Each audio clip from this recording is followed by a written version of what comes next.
大家好，歡迎返嚟我嘅 channel， 我係啫喱。而家天氣開始越嚟越凍啦，咁我哋就要開始準備一啲暖身暖胃嘅食譜啦。我呢度呢，就準備咗一條嘅日本淮山啦，咁我今次呢，淨係用半條，大概係200到300個 gram 左右啦。淮山嘅黏液啦，佢對我哋嘅腸胃黏膜都有非常之好嘅修護作用嘅喎，而且呢，佢仲有補氣養陰嘅功效啦。尤其是係女士啦，冬天嘅時候食多啲淮山，幫我哋補足元氣，咁我哋冬天隻手腳就唔會凍冰冰啦。番薯啦，佢係溫暖腸胃嘅，食完熱辣辣嘅番薯呢，我哋成個人都會暖粒粒嘅喎。而且呢，佢仲有防癌抗癌嘅功效添噃。你哋今日好嘛？留言話我知，你哋冬天最中意食啲咩餸啊？祝你哋有開心愉快嘅一日。咁我個人呢，就比較偏愛日本番薯嘅，咁我呢一隻呢，係紅卷啦，我中意佢軟滑得嚟呢，又唔會太多水分喎，而且佢嘅甜度呢，都比較高嘅，即係話佢嘅糖分可以提供俾我哋足夠嘅能量去對抗寒冬啦。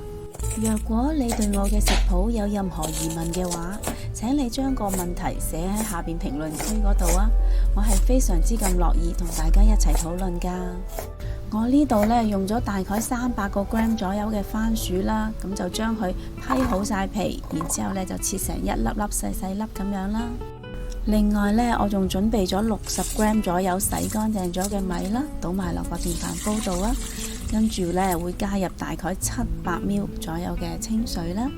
排骨啦，我呢度用咗大概500個 gram 左右啦，咁都係秉承我一貫嘅作風啦。呢啲都係急凍嘅金沙骨嚟嘅。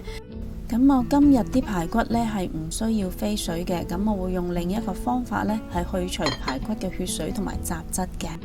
將3大湯羹嘅粟粉同埋大概200 ml 左右嘅清水呢加落啲排骨度啦。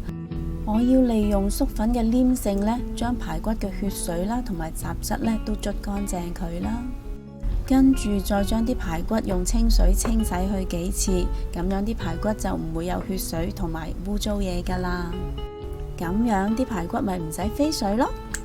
啲排骨已經洗乾淨咗啦，跟住呢，我會用張廚房紙啦，將排骨表面嘅水分進一步索乾佢啦。至於調味方面呢，我會用1個茶羹左右嘅鹽啦，1茶羹嘅糖啦，同埋1大湯羹嘅油啦。跟住呢，我會用一個揸醃嘅手法啦，令到啲肉嘅纖維鬆開啦，從而呢令到啲排骨可以完全地將啲調味料吸收晒嘅。調好咗味嘅排骨，我會將佢醃3個鐘以上啦。咁而家呢一碟呢，就係我尋晚預先已經醃好咗噶啦。咁而家喺雪櫃拎出嚟就用得噶啦。將啲排骨倒埋落個電飯煲度，跟住撳個煮飯掣，煲佢30分鐘。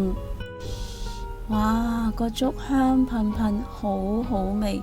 食完個粥，成身暖粒粒，真係好舒服。不如你哋今晚都試下煲呢個咁簡單又好味嘅粥啦。若果你都中意我嘅食譜，請你俾 like 同埋留言話我知啦。記得訂閱我嘅 channel， 順便撳埋隔籬個鐘仔啦。多謝晒你哋嘅收睇，我哋下一個食譜再見啦，拜拜。